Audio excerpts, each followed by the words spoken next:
Bienvenidos a Voces del Español. Voces del Español es un programa que nos muestra cómo nuestra forma de hablar el español refleja quiénes somos, cómo somos y de dónde venimos. Voces del Español es un programa dirigido por la doctora en lingüística Erika Erdeli, quien además es secretaria académica de UNAM Chicago.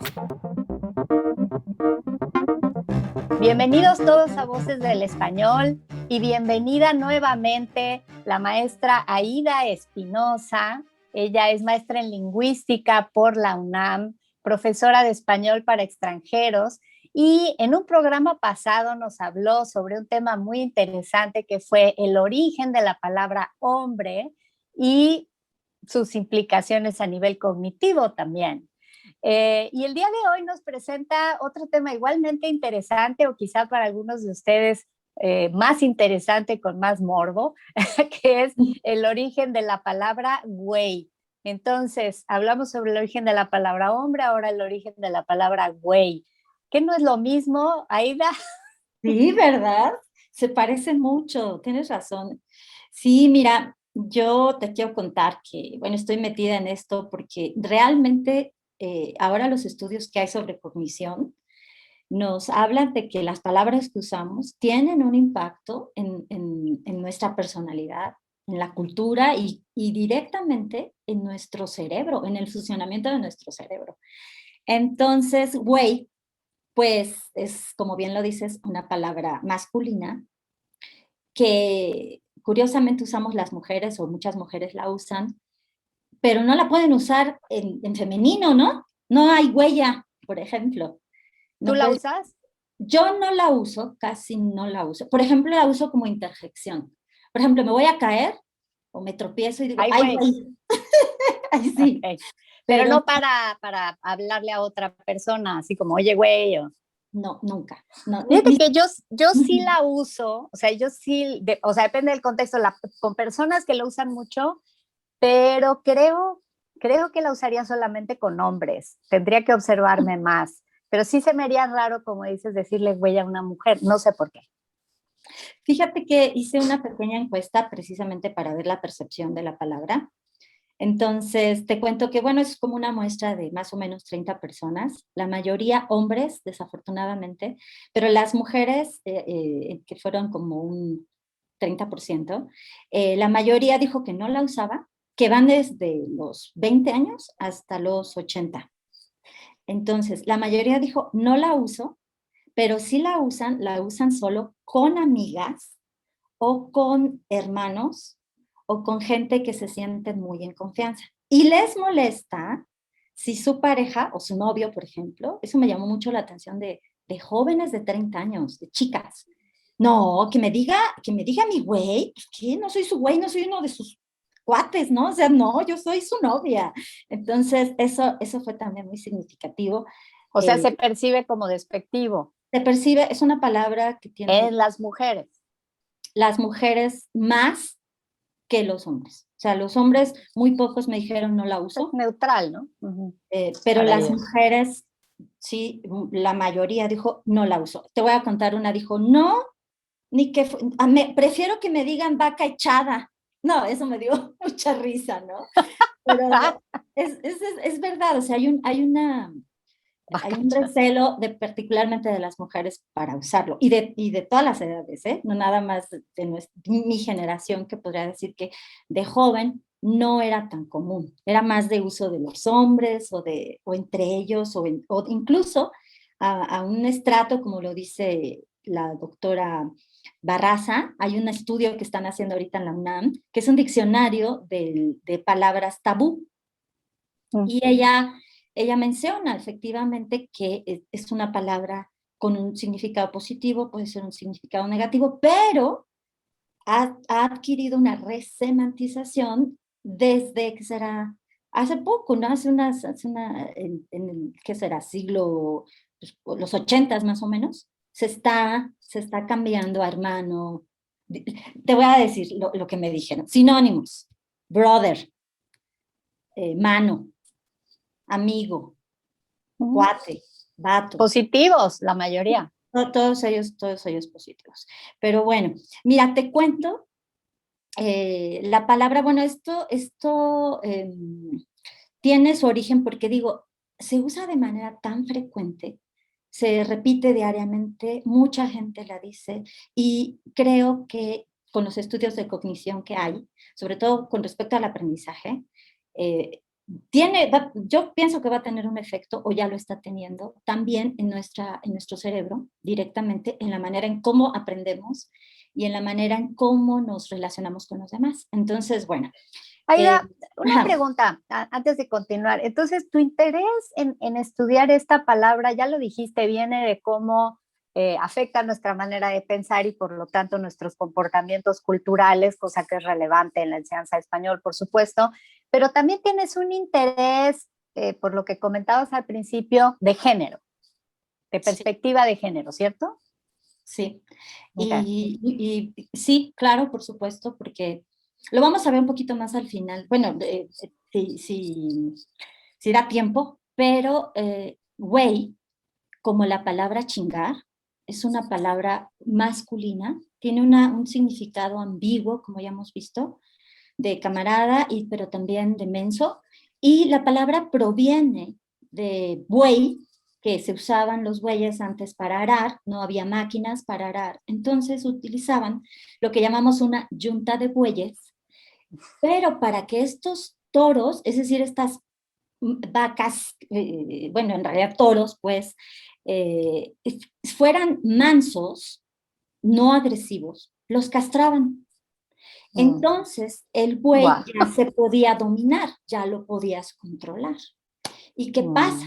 Entonces, empieza la gente a decir, no seas buey, ¿no? En este sentido de toro castrado, que eso es lo que dice el diccionario también, y bueno, el significado que recoge el diccionario de Luis Fernando Lara, del español usual de México, efectivamente dice que viene de buey y que tiene un tono ofensivo, porque se empieza a decir a las personas que no defienden sus derechos a las que las puedes manipular. Es decir, un toro castrado tiene características femeninas, ¿no? Y ya habíamos hablado la vez pasada que la palabra mujer en su origen proviene de mulier, y mulier es lo más blando, es un superlativo. Lo Entonces no blandengue, seas blandengue.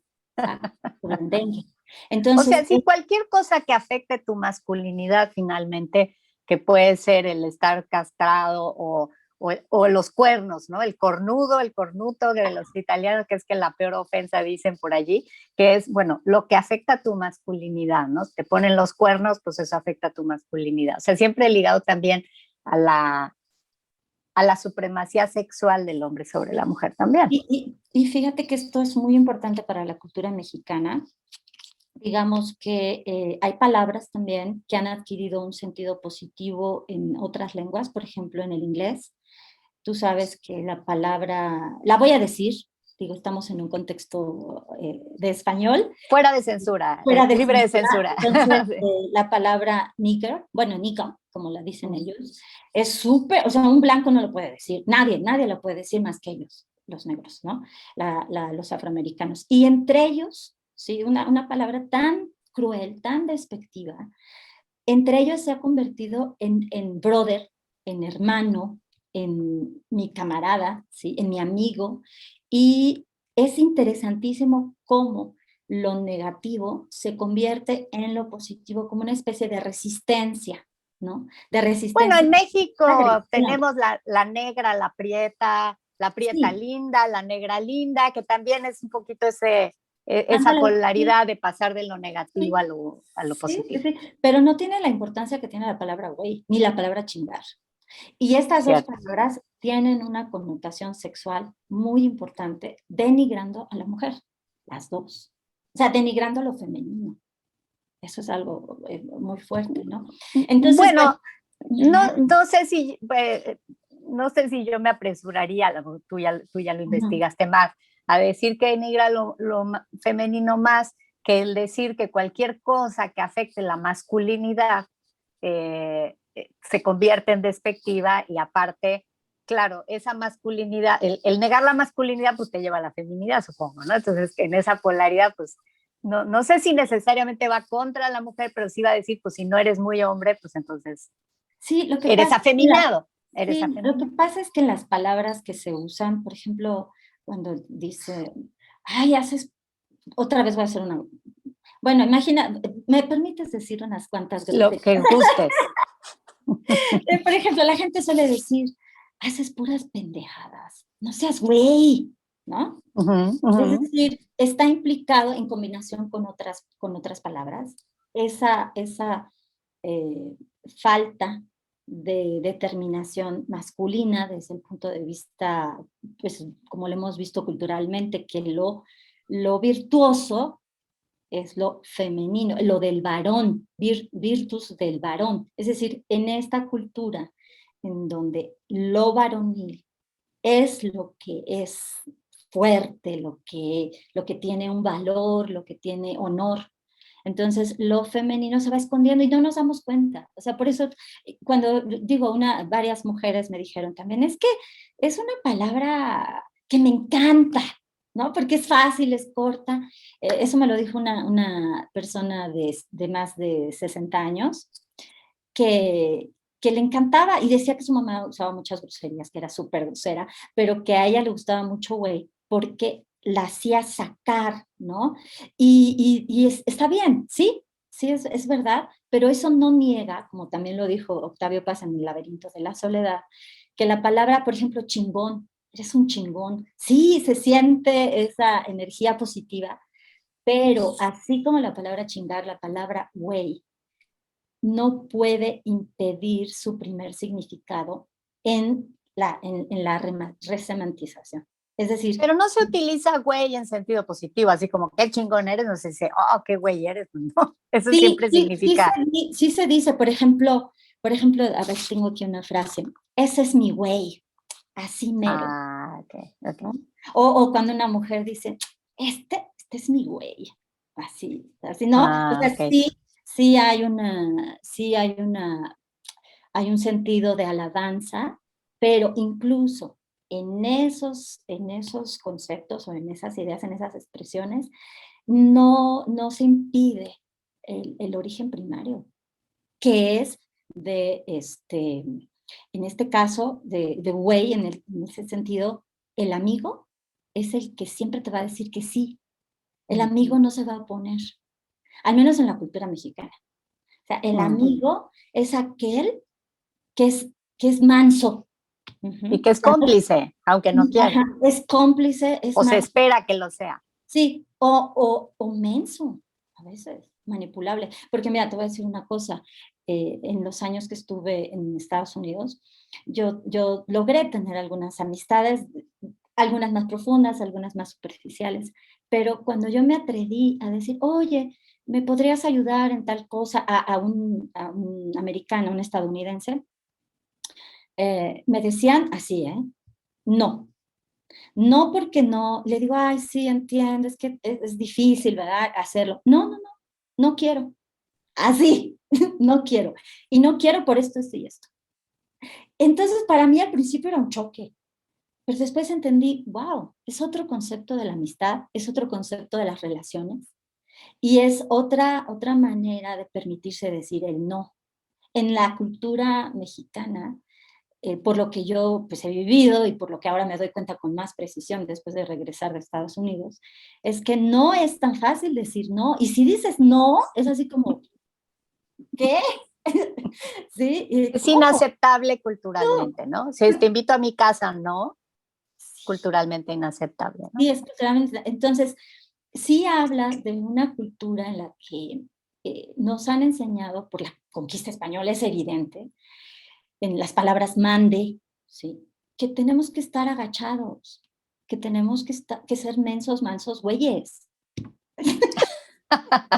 A Y ver, eso, querida, ya que lo mencionas, sí, desde qué siglo o qué parte de la historia lograste rastrear el sí, esa es origen de esta palabra? muy buena pregunta porque, mira, también he de decir que hay gente en las redes sociales y hay gente que ha escrito artículos incluso, que se han publicado avalados por universidades en la provincia, en México, que dicen que la palabra güey proviene de güey con H, H-U-E-Y, que quiere decir gran, como el güey Tlatoani, el gran jefe, y dicen que proviene del náhuatl, lo cual no es muy sustentable, primero porque no hay evidencias, no sé, en las crónicas, no hay evidencias en algunos escritos, inclusive de gente que habla todavía náhuatl y que tiene escritos, y no hay esas evidencias. Y por otro lado, lo que habíamos comentado, la palabra, evidentemente, palabras como estas, que aparentemente al principio fueron prohibidas, después adquirieron un lado positivo, y esto no pasó o sea, no hay un rastreo congruente, coherente con la palabra güey en el caso del náhuatl. Entonces, ¿de dónde viene? Bueno, según la doctora de la Facultad de Filosofía y Letras, Barraza, te decía, ella dice que ella notó que existía ya en el texto, en una novela de 1958 de Carlos Fuentes, La región más transparente, porque bueno, Carlos Fuentes quería retratar todos los estratos y se usaba en estratos con un nivel sociocultural más bajo, es decir, bueno, la gente que incluso prisioneros en las cárceles, que eso se ve en la obra de La Pando, de José Revueltas, y en la clase trabajadora, y solo en hombres. Entonces, ella dice, para que más o menos un vocablo llegue a estar escrito en una novela, por lo menos pasaron 3 décadas antes de solidificación del concepto, de que se consolidara, pues. Entonces, si por primera vez se escribió güey en 1958, entonces quiere decir que 3 décadas antes ya existía o surgió la palabra. Por otro lado, es muy difícil rastrear porque es habla popular, entonces no hay registros, es difícil hacerlo, y el medio que se ha utilizado es a través, te digo, del registro en novelas, en textos, principalmente novelas, porque buscaban los escritores retratar. Entonces, ¿qué será? Principios del siglo XX, finales tal vez del siglo XIX, cuando empieza a aparecer esta palabra. Y cuando aparece en esta novela de Fuentes, aparece en ese registro de gente Sí. De clase trabajadora. Sí, es un registro bueno, lo llaman, es una palabra despectiva de bajo nivel cultural. Así la registran en el diccionario, en este diccionario que están haciendo. Uh-huh.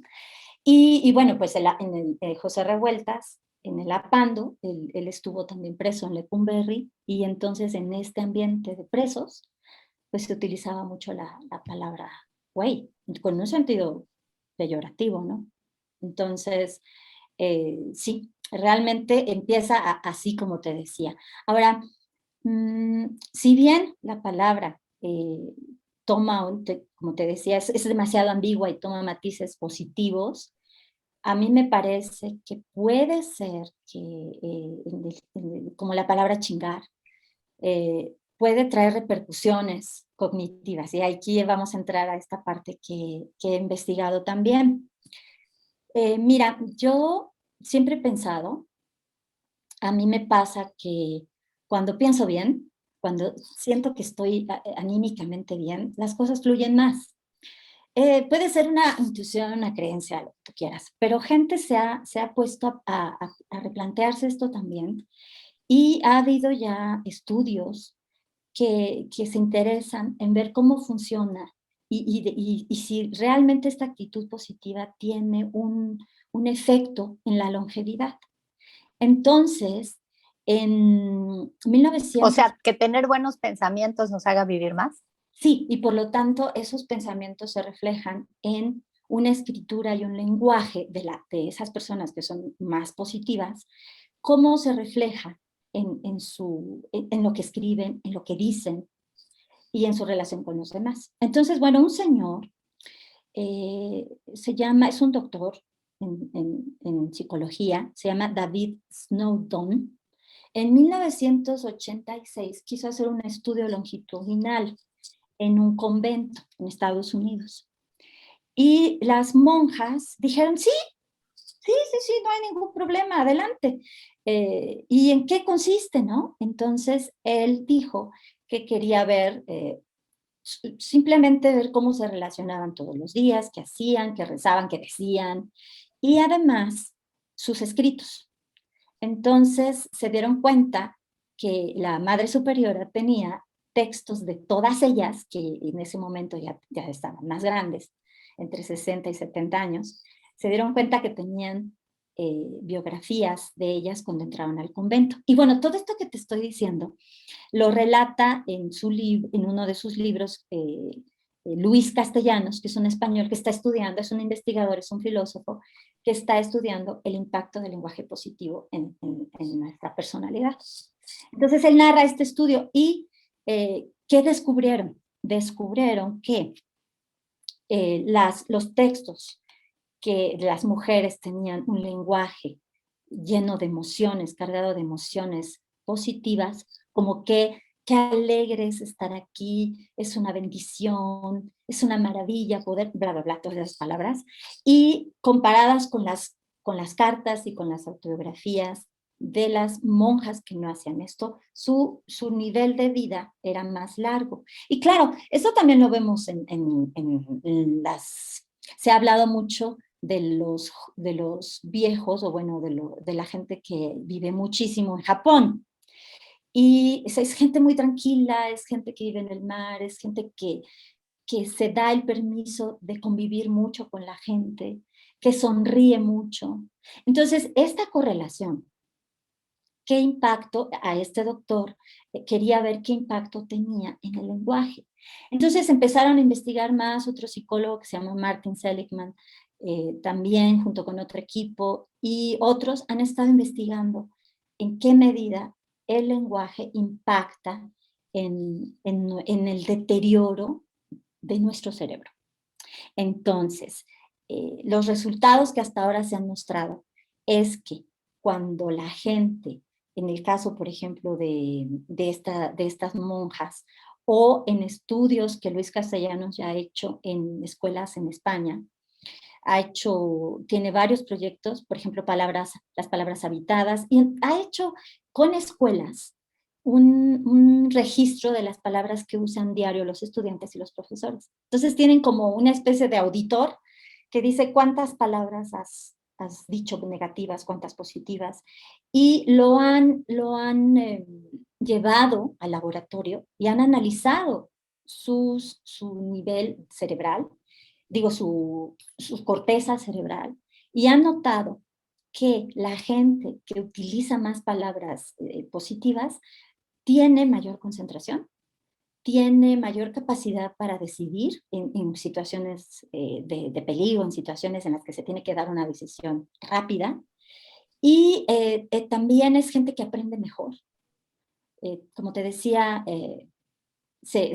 últimamente se ha notado, también hay estudios al respecto, que la gente en general se concentra menos debido a la influencia de la televisión y las redes sociales, que están constantemente mandando mensajes y nos distraen de las tareas que estamos haciendo. Eso hace que nuestro cerebro se acostumbre a interrupciones constantes. Entonces, cuando quieres estar en una tarea a mayor profundidad y que requiere más tiempo, no te puedes concentrar. ¿Y por qué? Por toda esta entrada de información constante. Y por otro lado, lo que te digo que se está viendo es esta influencia del poder que tiene una simple palabra. Y claro, uno lo puede ver, o sea, si yo te digo ahorita, Erika, eres una persona fabulosa, eres una amiga entrañable, genial, tienes una energía increíble, o sea, si yo te digo todo eso, ¿cómo te sientes? Ya me hiciste sonreír. No, ¿Qué te tomas, querida Aida? Sí, sí, sí. ¿Qué pasa en nuestro cerebro, no? ¿Qué ocurre? Pues ocurre eso. Empiezan a haber conexiones y empiezan a crearse nuevas sinapsis que nos permiten dar solución a muchas otras cosas. Ahora, bueno, entiendo lo que dices en términos de, ok, si nos ponemos a utilizar palabras de contenido negativo, pues tienen tienen un efecto en nuestro estado anímico. Y para eso son, las groserías para eso son, para tener un efecto negativo en el estado anímico del otro, ¿no? Sí. Sin embargo, eso, ¿cómo se explicaría ahí que haya palabras que justamente viniendo de un contenido negativo acaben teniendo un contenido positivo? O quizá a lo que quieres llegar es que aun cuando parezca que tienen un contenido positivo, finalmente lo que subyace es el contenido negativo y también afecta. O sea, ¿nos quieres decir que no usemos la palabra güey ni la palabra chingar? Mira, no sé si, yo no podría decir eso, no uses la palabra, porque yo misma la uso en esos contextos que te digo, me tropiezo y digo, ay, pero sí me doy cuenta que la, la palabra chingar, por ejemplo, mira, lo dijo Octavio Paz en el laberinto de la soledad, él lo dice demasiado fuerte, él analiza el ser mexicano y él dice que el mexicano es decir, las groserías, por ejemplo, que se utilizan en España, que tienen que ver con muchas cosas escatológicas. Él finalmente, Octavio Paz dice, eso es como un juego de niños, es como un niño que está jugando con el lodo. Pero las palabras que utilizamos los mexicanos, especialmente la palabra chingar, es una palabra cruel y sádica, así lo dice, llena de crueldad y sadismo. En la dicotomía de lo abierto y lo cerrado, entiéndase, lo masculino y lo femenino. Sí, quizá entiendo que porque está haciendo referencia a una relación con el otro. O sea, cuando alguien dice yo, como los españoles, que es algo tabú en México, Sí, los sí, españoles dicen me cago en la hostia, me cago en la sí, leche, pero sí. finalmente es ellos y la leche, ellos y la hostia. Bueno, por supuesto que sí, se pueden cagar en la Virgen y cosas así que son bastante... Y tabús aquí en México, sí, eso no, no, no. no, en México es impensable una frase así. Pero claro, parecería que está más centrada en el personaje y no en la agresión al otro, finalmente, ¿no? Pero Mira, bueno. te quiero leer un pedacito que dice Octavio Paz. Dice, o sea, acerca de las groserías en general. Dice, las malas palabras hierven en nuestro interior, como hierven nuestros sentimientos. Cuando salen, lo hacen brusca, brutalmente, en forma de alarido, ¿qué dice aquí? De reto, de ofensa. Son proyectiles o cuchillos que desgarran. Está hablando en general de las malas palabras y estaba un poquito antes hablando de la palabra chingar, que es el que tiene un poder mágico, pero que evidentemente es una palabra que provoca la violencia. Ahora yo me pregunto, la palabra chingar también, bueno, este texto se escribió en los 50, si hacemos también una búsqueda de la palabra chingar,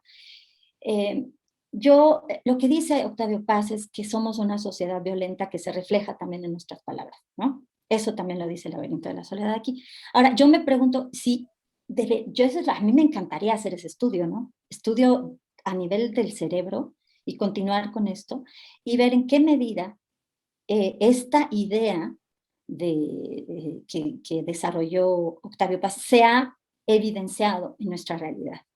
Yo te pregunto, ¿cuál es el país más violento contra las mujeres en el mundo? México. Está en estudios que se han hecho. ¿Sí? El país más violento contra la mujer es México. Yo no sé, yo no podría decir que tiene que ver con una relación, con el uso de la palabra chingar, pero sí te podría decir que Que se va a reflejar en el lenguaje. Claro. Tiene una relación muy profunda sobre nuestra visión acerca de lo femenino como lo débil, como lo fácilmente violentable, como lo que se puede humillar y no pasa nada. Y así sucede con nuestro país, ¿no? En el sentido de que el pueblo mexicano es como este buey, ¿sí? Al que se le puede hacer tonto, al que se le puede de alguna manera engañar, decir, y ahí está, ahí está, ahí está. Como, es una cultura que a mí es muy fuerte Octavio Paz cuando la dice, pero dice es que es una cultura. Los mexicanos nos cerramos, ¿no? Él dice eso. pero vivimos en ese juego de apertura para defendernos, entonces sacamos el albur como medio de resistencia o sacamos nuestro enojo, pero es como una especie de aerolito, ¿sí? Que sale como un fuego incendiado, un enojo, pero que cae en una profundidad, en una oscuridad más profunda de la que venía. Y esta metáfora la utiliza curiosamente Elena Garro en Los Recuerdos del Porvenir para hablar de un personaje que estaba muy enojado. Y yo pienso que eso nos pasa un poco, más bien muchísimo. Es decir, hay un enojo desde la conquista por haber sido dominado, por haber sido eh, doblegado, ¿no? Y combinado con el machismo de siglos de una cultura latina, ha hecho que la idea de lo femenino siempre tenga aspectos completamente negativos, que se reflejan en el lenguaje con palabras tan importantes, tan importantes como chingar, y ahora, güey. Ahora, no te voy a decir que no vamos a usar esa palabra, que yo no creo que eso se dé, eso es como lo orgánico que decíamos de todes y de Latinx, si se va a usar o no se va a usar. Finalmente, somos cultura y vamos a reflejar en nuestras palabras lo que pensamos y nuestra visión del mundo. Claro, y ahí también, no sé si tú estés de acuerdo, Aida, pero yo veo también un aspecto lúdico. O sea, si bien entiendo lo que dices de la parte oscura, negativa, cruel, humillante y todo lo que dices, que es cierto, pero así como el mexicano juega con la muerte, ¿no? Y puede ser lúdico con algo tan oscuro y sombrío como la muerte, pues también está este juego con la palabra chingar. Digo, ya tenemos un diccionario, un chingonario que ya quién sabe cuántos volúmenes tiene. A los estudiantes extranjeros les encanta, quieren entender la palabra, sus mil usos. Se ha convertido en algo muy, pues casi, sí, colorido, lúdico, que lo puedes usar de muchas maneras y finalmente nuestros estudiantes quieren aprender esas palabras. Hay una tienda de productos, creo que de ropa y de accesorios, que se llama Higüey, ¿no? Y entonces uno la ve y dice, y sonríes, ¿no? O sea, llama la atención. Entonces, bueno, sí, es compleja la cultura mexicana. Son necesarias, importantes estas reflexiones, sí, efectivamente, muchísimas gracias por ponerlo sobre la mesa. Pues realmente se nos ha acabado el tiempo, Aida, pero seguramente quieres decir algo para cerrar este tema y esta investigación que has iniciado con la palabra güey. Sí, solamente decir que sí, efectivamente que la cultura mexicana es increíble y así asombra, así como asombra, también he de decir que nos hiela la sangre. Entonces, yo creo que hay que valorar eso que tú estás diciendo y al mismo tiempo cada día ser más consciente de esos lados y valorarnos, claro, siempre valorarnos, ¿no? Sí, no agarrarlo todo a chiste, ¿no? No agarrarlo todo a chiste, sí, también, sí, porque sí. también es un mecanismo de defensa, ¿no? Sí, El mexicano no le gusta ser criticado. ver el lado colorido Y al mismo tiempo ser capaces de ver esos lados oscuros, porque solo así vamos a poder transformarnos.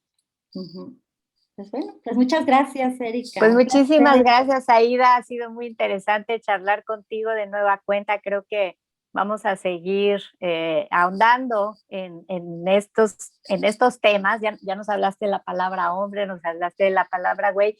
Y sí es importante que esta reflexión que se abre en México se está dando un movimiento muy importante de tratar de entender qué pasa, por qué tenemos tanta violencia hacia las mujeres, y pues esta reflexión del lenguaje lógicamente es una ventana hacia lo que está pasando en el cerebro y en lo que nos configura como sociedad. Entonces, muchas gracias y pues espero que pronto regreses a este programa con alguna ventanita más al cerebro de los mexicanos y su forma de entender la diversidad de género. Sí. Un abrazo. Muchísimas gracias. Un abrazo a todos los que nos escucharon. Nos vemos en el próximo programa de Voces del Español.